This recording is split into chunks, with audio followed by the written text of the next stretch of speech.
A dog has no use for fancy cars or big homes or designer clothes. A waterlogged stick will do just fine. A dog doesn't care if you're rich or poor, clever or dull, smart or dumb. Give him your heart and he'll give you his.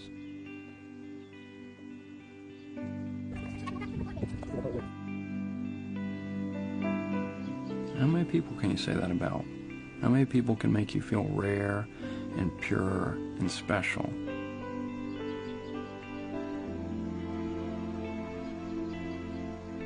How many people can make you feel extraordinary?